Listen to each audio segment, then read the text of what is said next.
I'm Dr. Erica Bove, and welcome to the Love and Science podcast. I'm your host and also the founder of Love and Science, Thriving Through Infertility. I'm so excited you're here today. With over a decade of experience helping thousands of women just like you, I empower professional women to build their families with confidence and compassion. Let's dive in. Hello, my loves, and welcome back to the Love and Science podcast. I have Dr. Alyssa Small Layne. She is a friend, she's a colleague, she is an amazing human, and she's coming to talk to us today about something that we've not yet talked about on the Love and Science podcast, which is surrogacy. Welcome, Dr. Small Layne. It's so nice to see you. Thank you for having me on, Erica. I'm really Yes. passionate about this and I can't wait to dive in. Amazing. So let me give a few accolades before we dive in. So Dr. Alyssa is a board certified OBGYN and a fellowship trained endometriosis, excision, and fibroid surgeon. Her professional career has centered on helping patients with fibroids, endometriosis, and infertility. These are things we talk about all day, every day. She currently serves as the director for minimally invasive gynecological surgery at Howard University. And, I think it's important to bring this on a personal level. She sees herself in her patients and clients because her personal journey is marked by fibroids, IVF, and ultimately becoming a mother through surrogacy, which obviously gives her an incredibly in-depth understanding and unshakable understanding of the emotional and physical toll of all of this. So again, welcome, welcome. I cannot wait to dive into both your story and how you're changing the world. Yeah. Thank you. Thank you for that. Yeah, absolutely. Okay. So this like surrogacy is very, very niche. We all know this. And I feel like it's like black box. There's like infertility care and then there's surrogacy, right? Can you share a little bit about how you became so passionate about this, a little bit about your own story, and we can go into then some of the more practical aspects I know that people want to know. Absolutely. Um, so I think I became really passionate about it because it touched me personally, as well as unveiling things that I didn't know from a professional level. So Mm, training as an OBGYN, we learn about surrogacy, we learn about gestational carriers, and it's sort of just like a little blip, kind of a snapshot of what happens. And when I was faced with the decision to work with a surrogate or not work with the surrogate, I only knew that little blip and that snapshot. And mm, going through it kind of opened up this world that I didn't know existed. And I was able to meet so many caring, compassionate people. It's a really amazing community to belong to. It's not a community that anyone, at least as an intended parent, is jumping to join, at least not for the most part, but the people that you meet are truly amazing. mm, So, in terms of what brought us to surrogacy, I like to tell people it was a series of unfortunate events, really. mm, Um, People talk about fertility care being a roller coaster, but for me, it was just one of those like coasters that went down and just kept going down at a more and more rapid pace. So we decided that we were going to try for pregnancy, just like everybody does. And we tried for about 10 months. And I was an OBGYN resident at that time. And I was like, well, 10 months is almost 12 months. This isn't happening.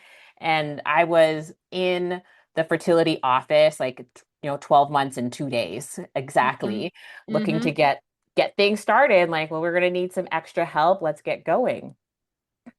Jump forward from there, we went through 6 rounds of IUI, which didn't work, never got a positive pregnancy test.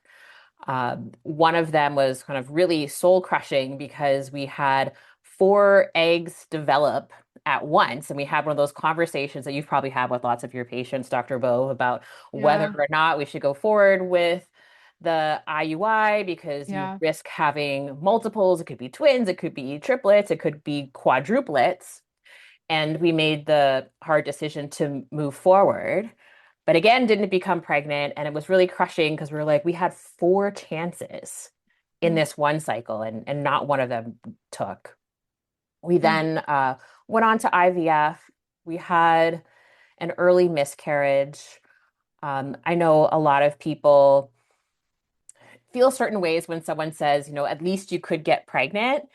But for us, I was like, at least I can get pregnant because I had never even seen a positive pregnancy test up until that point. And I was like, okay, maybe this can work. Mm-hmm. Um, but it was really devastating. It took my husband and I quite some time to recover from that miscarriage. So it was about 4 or 5 months later before we went on and did a second embryo transfer, which also took. And I became pregnant with our daughter, and it was like miracles on miracles. We made it past the point where we had our first loss. We started feeling like we could get attached to this pregnancy, like it was finally going to happen to us after about 2 years of trying at that point. Uh, During the pregnancy, I was diagnosed with a condition called placenta accreta, where the Wow. placenta grows into the muscle of the uterus. And I knew from my training and talking with MFM that I was going to have a C-section, one, and two, I was going to have a hysterectomy to remove my uterus at the same time. So Mm. my husband and I had started to have the conversations around then about perhaps using a gestational carrier with our second or third pregnancy. But what we weren't expecting though was at 22 weeks for my uterus to rupture. Uh, I was taken to the hospital. I was having pain, nausea. We didn't know what was going on. It actually took us 3 days to get a proper diagnosis that my uterus had basically started to unzip. And things worsened. My body worsened, and I had to be taken for an emergency hysterectomy at 22 Mm. weeks. Mm. So our daughter at that point was too little to be saved. So all in one day, I lost my uterus, my daughter, my fertility. I didn't mention previously, but I had, a long battle with fibroids, which contributed to all these complications. And at that point, I was actually in my training and fellowship to be an endometriosis, fibroid, Mm. myomectomy expert. And I, had to go through this whole time of trying to figure out what I wanted to do professionally. Can I go back to the operating room? Can I face patients who are similar to me, who are dealing with similar struggles as I had? Wow.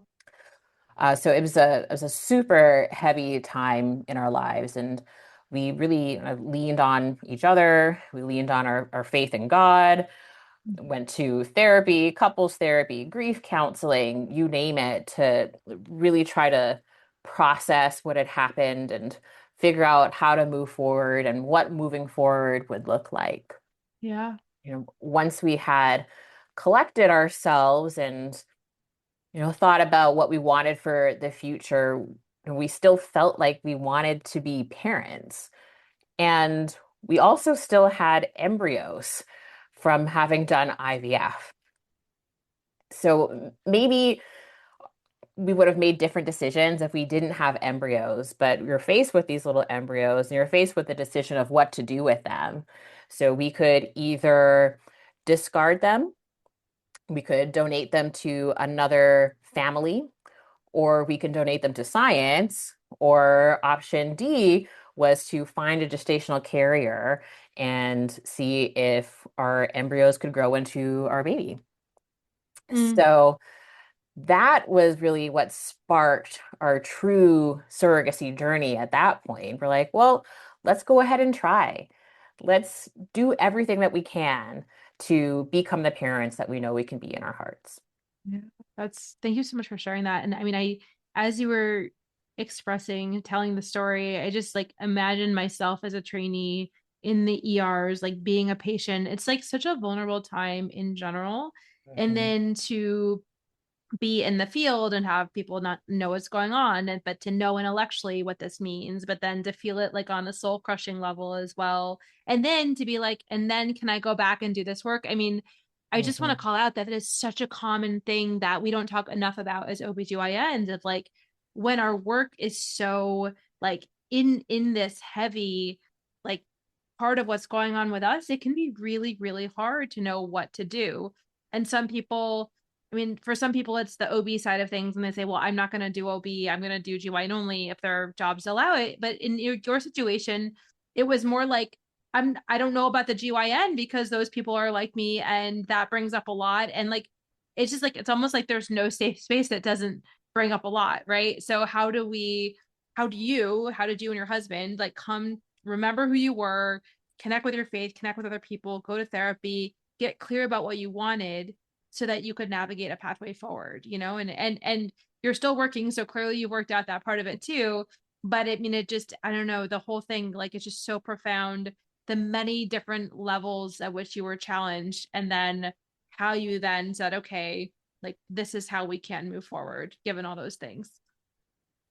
Yeah, that's so interesting, Erica, because I think a lot of it was really working with the psychologist that I was working with. Mm-hmm. I worked first with one who had expertise in grief and Oh, grief good. counseling. That's helpful. And then I worked with one who had expertise in reproductive psychology. So she knew it from an infertility level. And I felt like those two were really important because I felt really comfortable with the first psychologist. She helped me through that kind of finite grieving, grieving the loss, kind of grieving the changes in life circumstances, but she didn't understand fertility. She didn't understand surrogacy the way Mm-hmm. the other psychologist did. And at times I felt like I was trying to teach her about things, which wasn't the position that I wanted to be in. But um, interestingly, a lot of the work that I did was around being able to be on labor and delivery or see pregnant people and not burst into tears. Mm-hmm. What I did less work on, because I didn't even realize, was how heavy it would be to enter GYN again and gynecological surgery. Because, like you said, that's kind of the part that most people focus on. But for me, one of the biggest triggers was being in the operating room Yeah. and doing a myomectomy. And even to this day, sometimes I think about it when I'm performing a myomectomy, especially when I'm suturing. I think, did my surgeon suture meticulously? Would that have made a difference in what happened to Yeah. me? Because you kind of always have that little bit of wonder. In terms of what helped us to, or what helped me, I guess, to move forward Yeah. into my career, it was really focusing on the impact that I wanted to have in the world. Mm. And it was also some of what I call like dreaming new dreams. So I had a dream of what my life would look like, what it would look like to be pregnant and give birth, and where I wanted my career to be. And I had to let go of that, and I had to dream new dreams. And what would my life look like if I'd never had children? What would I want to be doing 5 years from now with just myself and my husband? What do I want my legacy to be? When people think of Alyssa Small Layne, what is that Mm. going to be? And part of that for me actually was trying to piece out Alyssa Small Layne from Dr. Small Layne and not tie my entire identity into being a physician. And I actually think that's part of what has allowed me to kind of lean into the work that I do with surrogacy. It's medicine adjacent, but it doesn't require me to be a physician. And these are things that I can do that are outside of my MD degree. That's so beautiful. I have one follow-up question to that. So, as you were reintegrating into the OR, what helped you the most to get through those hard emotions?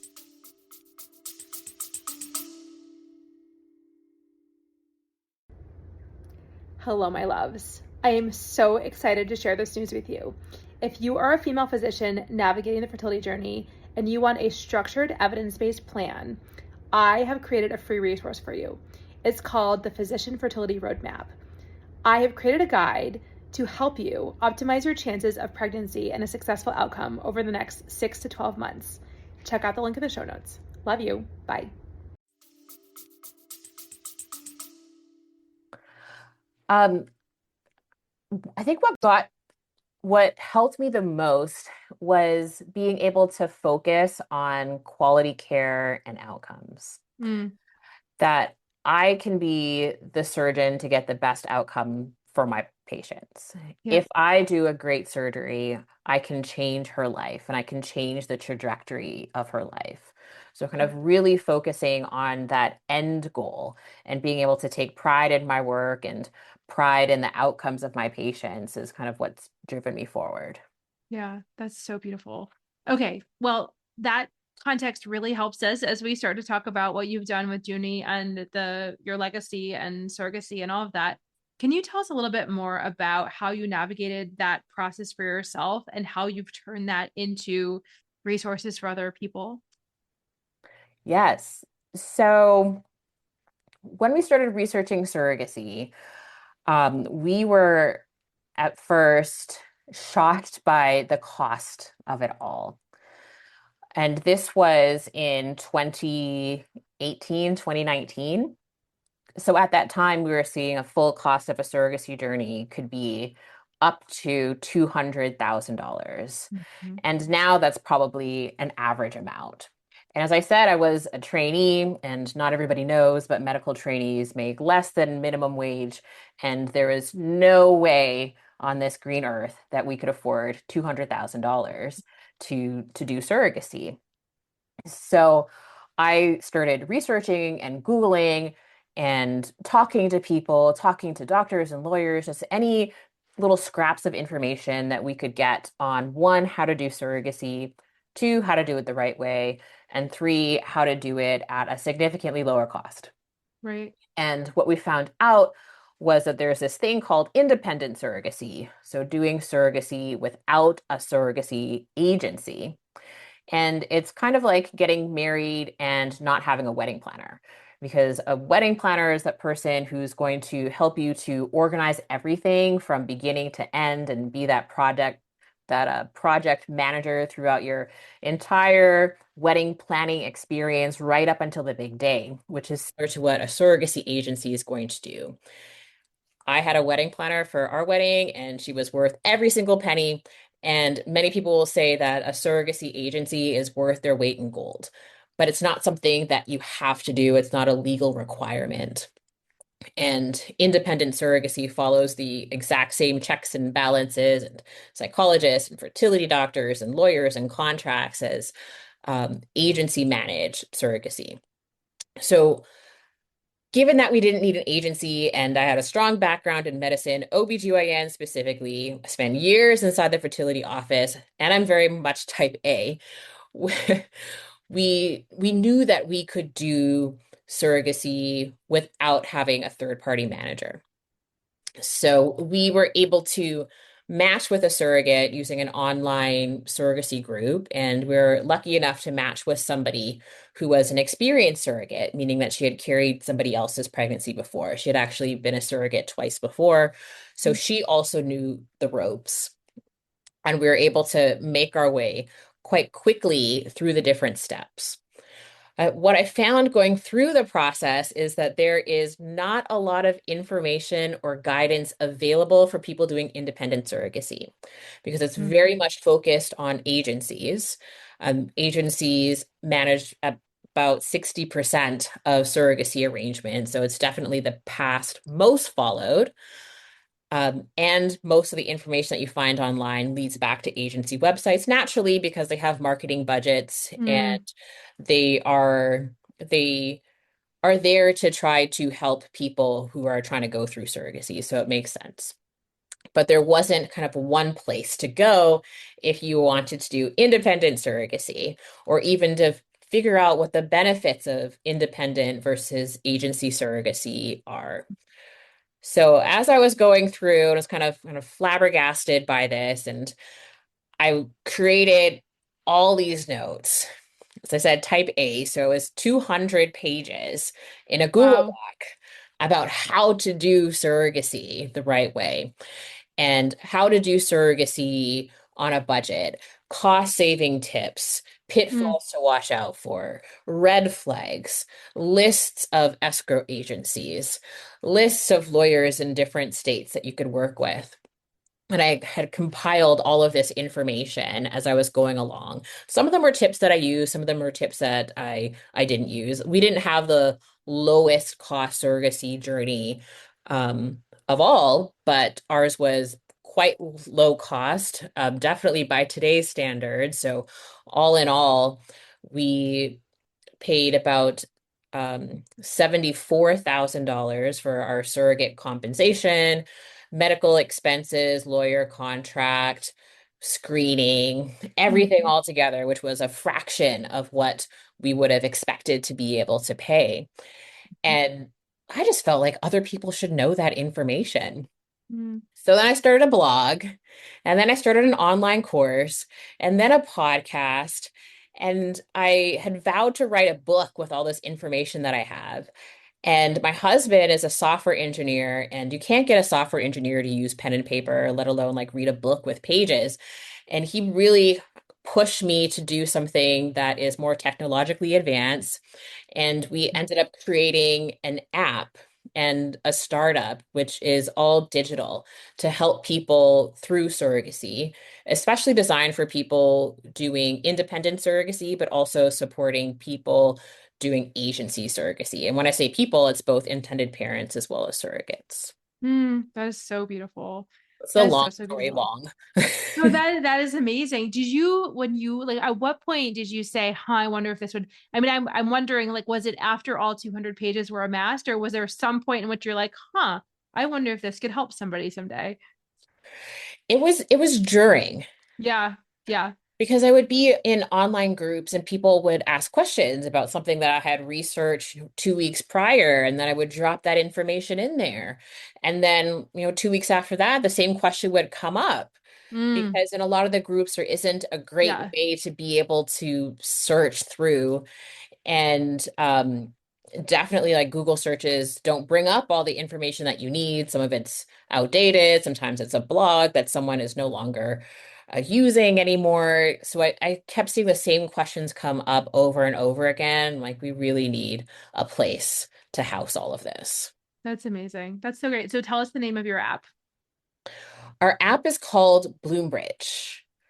And it's named Bloombridge because it's the connection point, really. It's the bridge between surrogates and intended parents, as well as surrogates, intended parents, and professionals like yourself. So, fertility doctors, escrow agencies, insurance managers, because there's a whole kind of directory of professionals that they can access. That's amazing. And what sorts of things can people do on the app? So, you can match with somebody. But before you get to the matching point, there's also a lot of educational resources. So there's blog style articles. There are tools like budgeting tools. So, kind of as you're going through and you're talking to a surrogate, let's say you can punch in the different contract fees and what travel is going to be, and it will spit out how much you need to budget for. Wow. There are tools to talk about things like compensation. There are tools to talk about what I call the surrogacy first six. So, like the first six things that you have to agree upon before having a match. Mm, There is a quick start guide, which is a short video course for surrogates, which I thought was really important because sometimes people will reach out to you to want to be your surrogate, but not really know everything about it. And it can be really time consuming for you to then have to teach them everything about it. And it's easier if you can just point them to a place and they can watch six quick videos and they can get a snapshot of what it actually is like to be a surrogate and decide whether or not they want to move forward. And then there's the directory, which I was telling you about. We recently launched something called Bridge Screen, which is our screening platform, which helps with things like checking for surrogacy-friendly insurance, psychological testing, and reviewing records to be sent to your fertility doctor. that is amazing. That is really amazing. I mean, I just thinking about my own training in OBGYN, I don't even know if we had a millisecond spent on surrogacy. Like I knew we knew it was like available, but nobody Mhm. talked about it at all. And then even, I mean, it depends on where you train, just like any of our OBGYN training. Like, I train in a state where it was illegal. Now finally it's not, but like it was illegal. And they're like, oh yeah, the people go to other states for that. I'm like, whoa, whoa, whoa, whoa, whoa. So it's like then you graduate, and you're like, okay, so I guess I got to start from scratch. And how am I really going to help the people? And I mean, I'll say at Love and Science, like many, many, many people do, end up, conceiving through IVF, like into their own uterus. And many journeys last many, many years. But there are many people who say, you know what, I don't think this is happening this way for various reasons, like you said, surgically, or maybe we could even talk about why people might need a gestational carrier, like surgery wise, or transfers aren't working, or there's bad Ashermans, or like it just doesn't seem to be working. And it's a beautiful option that didn't used to exist. And so I think that, helping people navigate the resources of that is really, really important. And I'm so grateful that you do what you do, because it is really hard to know even where to start sometimes, I think, even for those of us who have been in it for a while, you know? Absolutely. And you, of course, know more than most OBGYNs because you are a fertility doctor. But a lot of people that haven't been touched personally, haven't done advanced training in fertility, don't know what it entails on like a day-to-day aspect for intended parents. And that's out of no fault of their own. There's no reason that they would know because a general OBGYN is not really a part of that process other than doing the clearance maybe for the surrogate to get pregnant and then taking care of her pregnancy care.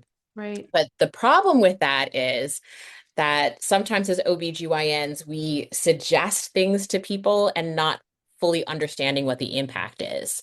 So if you're meeting somebody with a lot of fibroids or bad endometriosis, it's easy to say, well, you can just get a surrogate, Mm, but it is really challenging. It takes a lot of people, and this is something that I didn't mention. It's another reason that we really wanted to go independent at that time because it was getting into the height of COVID, agencies were advertising a 2-year wait to mm, be able to work with a surrogate. wow. Wow. And with independent matching, it can be much quicker. So instead of a 2-year wait, we match with our surrogate in about 8 weeks. Wow. Um, but if an OBGYN doesn't know those nuances, that it can really take somebody a year to be able to match with a surrogate, and Right. it can cost $250,000. It's really not attainable for a lot of people. Yeah. Yeah. No, that's so helpful. What do you, knowing what you know, which is so many things, what do you wish people knew about all things surrogacy related? Like I'm sure there's so many things, but like whether it's like psychological screening or legal, like, I want to know your perspective. And then I'd love to walk people through the things that they need to know, like kind of what are the pillars of this process.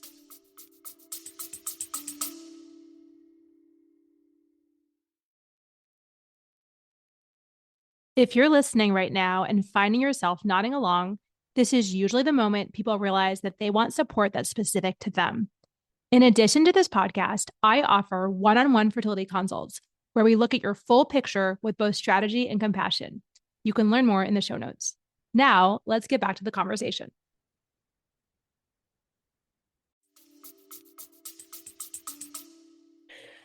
I think the biggest thing that I wish people knew was that it is possible. Like you can actually become a parent through surrogacy. And there are women who enjoy being pregnant and would be happy to help you in this process. Mm-hmm. That was one of the things that warmed my heart the most. So when we sent out our first matching post, this was on just our personal Facebook page and just press send and send it off into the world. There were so many people who reached out wanting to help us. Mm, Not everybody was qualified, and not everybody knew what it entailed, but they understood that my husband and I had these challenges and that we needed help and they Yep. were willing to help, or they were willing to pass along our message to somebody else so that they would help. That's so beautiful. Yeah, I think yes, realizing and I think there's just so many things that are out there in terms of like, there are people who want to do this. And I think that there's a lot of like anti-surrogate people out there. And I think you'll have to look at the whole picture to understand now, like Mhm. this is absolutely a gift and it is a contractual arrangement as well. And I think if it works on both sides, then people move forward and it can be a really beautiful thing. And there's not just one way that it looks either. That's all part of the planning process is some people want more of a relationship, some people want less of a relationship. There's similarities and differences in finding, an egg donor or a spoon. Like there's so many different, obviously it's a very intimate thing when somebody's carrying your child. But Mm. I think that we sometimes forget the part about how it can be a win-win on both sides. Yeah. Exactly. Yeah. Exactly. So can we talk a little bit about like what are the things to consider? We talked a little bit about the cost, which I think is important, a little bit about the timeline. Can we talk a little bit about like, so say you are in the very beginning stages of being an intended parent and like what does that look like? What to do first? What to do next? Like I'm sure the app goes through all these things, but like people want to know like the nuts and bolts of the things to be thinking about. Yeah, so these are great questions. So I understand most of your audience is coming from a fertility background, but not everybody doing surrogacy does come from a fertility background. There are people who are coming because they have medical conditions that are worsened by pregnancy, or they take medications that would interfere with pregnancy. And then you have single dads, and you have gay male couples. And I say that because I give the same recommendation for all for that reason. And that recommendation is number one, to do your research. So, trying to find out as much information as possible about surrogacy before you commit to anything, before you start looking for an agency, before you start looking for a surrogate. Number one is to do research. Number Mhm. two is to find a fertility doctor if you are not already working with one, and talk to them about your desire to do surrogacy. And not all fertility doctors and fertility clinics are able to manage surrogacy because it takes some extra legwork and extra coordination. And so sometimes they just don't have the ability to handle those logistics. And that might mean asking for a referral or recommendation for a fertility office who can do that sort of thing, and then making sure that they are aware that you want to do surrogacy. Number three, which kind of goes hand in hand with doing the research, is thinking about your finances, which we talked about, because your finances will really help to determine what your surrogacy journey is going to look like. Someone that has endless financial resources is going to be making different decisions than someone who has more limited resources. And that's important for, let's say you decide that you want to work with an agency. It's going to be what type of agency do you want to work with, what their packages are going to look like, if they have certain concierge programs that may factor into it. And it may also affect your timeline. So for people that are trying to do things on more of a budget, I usually recommend that they focus on creating their embryos first. And then after their embryos are created, they have some time to be able to save and work on their next steps. So Yeah, that would that's be my really, really one, two, helpful. and three. That's really, really helpful. Um, in terms of where to start, it sounds like the app is really where to start, right? Would you say that? Because I think people come to me Absolutely. all the time and they're like, I've researched all these agencies and I'm trying to compare and I'm trying to look. And it just seems like it can be like a spinning, it's like a spinning and people want to move in a forward direction. Yes. And so that's so interesting because when you Google things about surrogacy, you're going to be taken to an agency website. And there's no agency that's going to tell you, these are the red flags to look for in an agency, or this is how you evaluate an agency. That's not their job. That's not what their website is for. So where do you go when you're trying to figure out what I should look for in an agency and what to look for in an agency contract. Some fertility offices have a lot of resources. They may have a coordinator that walks you through that, but it really isn't the job of your fertility office. Oftentimes you're given a handout with some information and a short list of agencies or lawyers, and then you're really on your own, like you said, kind of spinning around trying to figure out how to put the things together.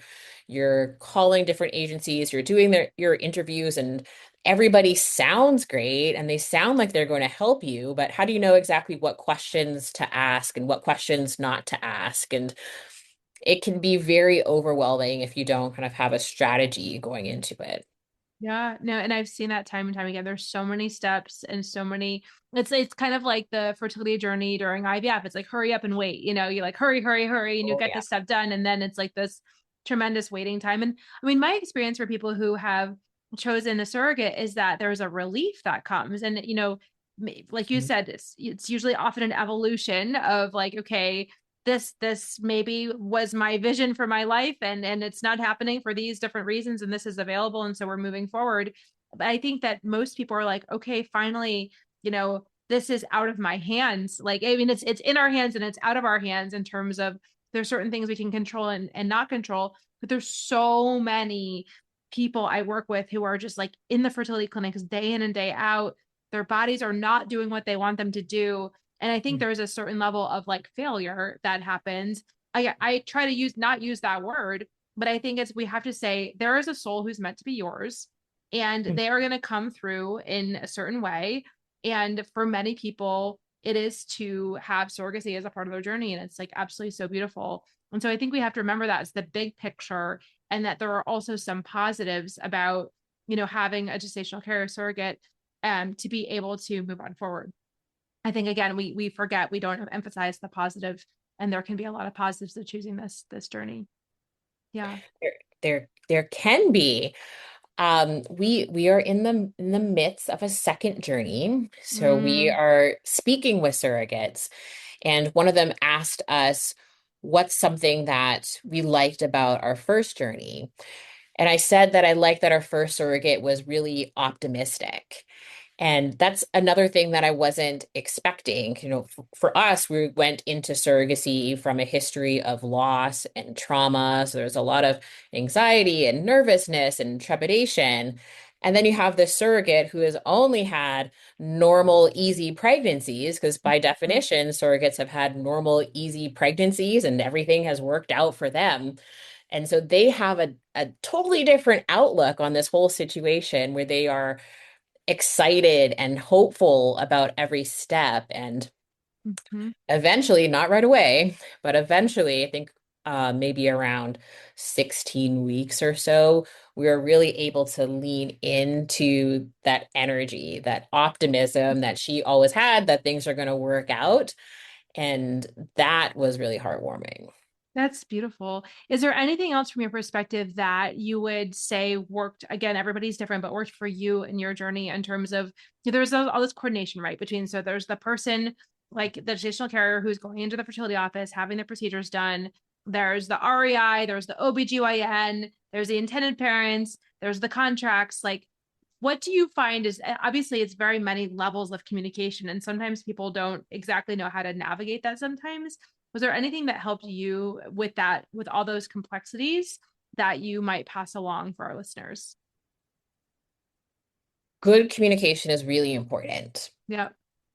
It's similar to doing any other kind of fertility work where you're having to talk to whoever it is in the office, be it the IVF nurse or the fertility coordinator or whatever that point person is in the office. And you're either calling them or you're sending emails or you're working through the portal, whatever that process is, but you know that it's going to happen and you're staying on top of it and they're staying on top of it. It's the same with surrogacy. Understanding what the best modes of communication are for you and the team and being responsive. It can be awkward when you're adding in another person, and it is a lot like dating. This is a new person, unless it's, a friend or a family member who's being your Right. surrogate. and it can feel awkward. But you have to recognize that it probably also feels a little bit awkward for them.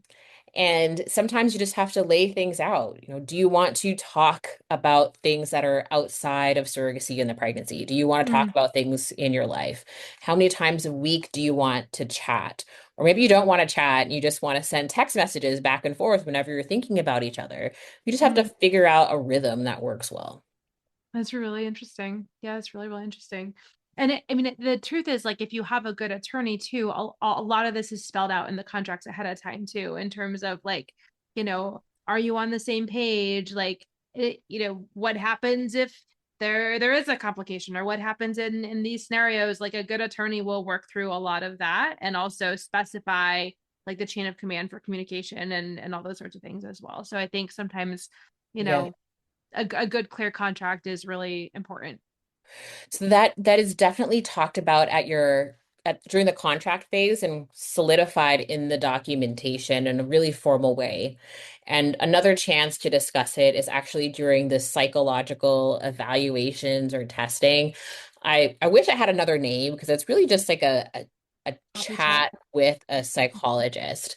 Yeah. And you have usually one with either you or you and your partner, depending on who's in your family.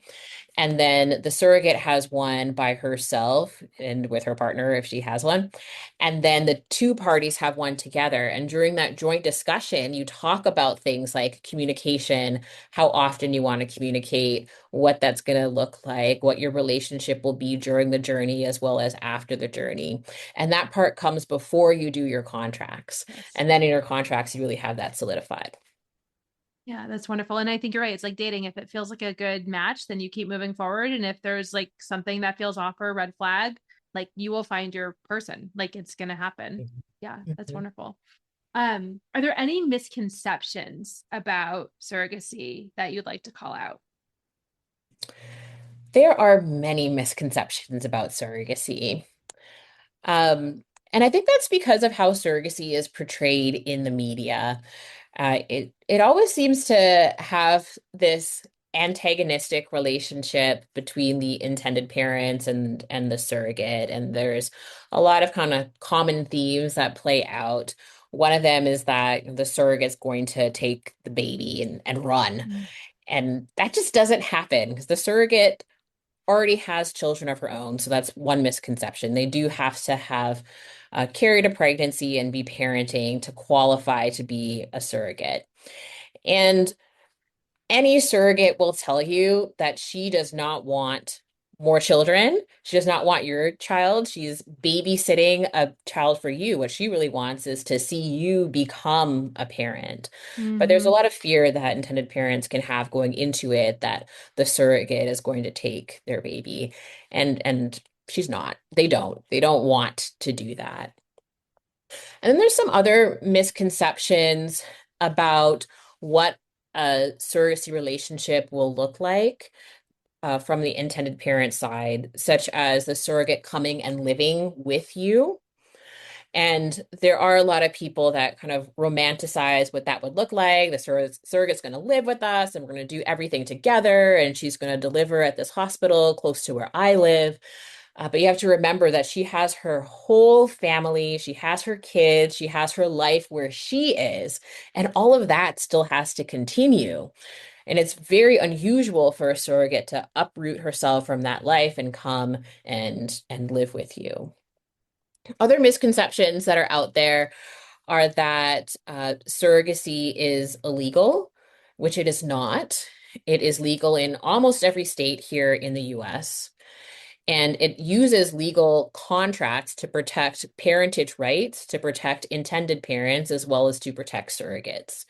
And related to that is the thought that surrogacy may be inappropriate or coercive, taking advantage of surrogates or taking advantage of women who need money, let's say, when in fact, surrogates actually have to be financially stable to qualify. So they're not supposed to be on medical assistance. Um, Having compensation given to somebody who's on medical assistance can actually make them lose their medical assistance. And people who choose to be surrogates are choosing to be surrogates. So they are searching on websites, they are calling agencies and asking to do this. And they are also being fairly compensated for their efforts for being a surrogate. And they decide what their compensation is going to be. Yeah. Yeah, that's also helpful. You're right. I think the media and the movies and everything, like just like with so many things medical, distorts reality. And it's just nice to say for 99+% of situations, this is the way things are. That's Hmm. amazing. Is there anything else that we did not cover that you were hoping we could address today? Ooh, that's a good question. I think we covered a lot, and I think we covered it well. I just Yeah. want to drive home that point that surrogacy is possible. I Yes. meet a lot of intended parents who are coming from backgrounds similar to mine, so loss or cancer or traumas of different sort. And similar to me, it's just been a series of unfortunate events, and nothing has worked out. And it feels like they've been struck by lightning 4 different times. And facing something like surrogacy is really daunting because it's not a guarantee. Mhm. You may have already gone through IUIs and IVF, and finances may not be where you want them to be. And then thinking that now I'm going to have to find another 100 or $200,000 to put down on a maybe is really nerve-wracking. But the important thing to know is that people actually do become parents through surrogacy. And it's Yeah. not just celebrities, it's not just the one-off story of sisters that you read about in the newspaper. Everyday people are becoming parents through surrogacy, and it may be the way that you become a parent. So, so beautiful. I also want to say that I think some people maybe assume is maybe the wrong word. Some people think that they need a surrogate when that may not be what they need as well. And I think that the point is every single person needs an REI that they can trust. And I have people all the time who say, oh, I need a surrogate in my clinic. And I say, no, actually, I think you need an egg donor. Or maybe sometimes, somebody says, oh, I need an egg donor. I'm like, no, I think you need a surrogate. So I think that like working with somebody because it is like so, such a complicated process. I think really working with a team of experts that knows you, knows your situation, knows your values, knows your identity, and can really say, is this going to help you on your journey? And if the answer is yes, then please go check out Dr. Alyssa's app because I'm so excited about it. I mean, even to have a place where there's a directory, I mean, that's like a small like fraction of all the things, but it's just like, I admin a lot of these Facebook groups and just so many posts are so complex. And like what you've done is really distill it into one place, which is so beautiful. But I think really understanding like what is your diagnosis? Like, what have you tried? What options exist? Maybe you're on the fence about a surrogate versus trying in your own body for a little bit longer. For some situations, it's more clear. But I do find that a lot of people think that they need a surrogate and they don't, and vice versa. And so, really getting clear about like, what are we working with here? What do I need? And then, if surrogacy is that recommendation, then by all means, go check Dr. Alyssa's content out. She's amazing. She's got a podcast, she's got an app. um I just adore the work that you do, making it more clear and more accessible for people, and really just elevating the standard. So thank you so much for what you do. Yeah. Thank you. Thank you for having me on. Yeah. And You're just to welcome. reiterate what you said, that's why meeting with an REI is step one or step two. You do your Yeah, research and you meet with a fertility doctor. That way you can start it out right. that's amazing. Okay, so where can people find you? Let's be very granular. We're going to put all your stuff in the show notes, but tell us. You can find us at gojunie.com, and that will be your portal to all the things. So that will take you to our podcast, which is Surrogacy Made Simple. It will take you to our app, which is Bloombridge. It's a web app, so you can use it on all the different types of devices. Amazing. Thank you, Dr. Lissa, for coming, sharing your story, and sharing everything you've done. We cannot wait to find you and use everything that you've created. Thank you again. Thank you, Erica. Yes. And to my loves, you know how much I love you. Until the next time. Bye.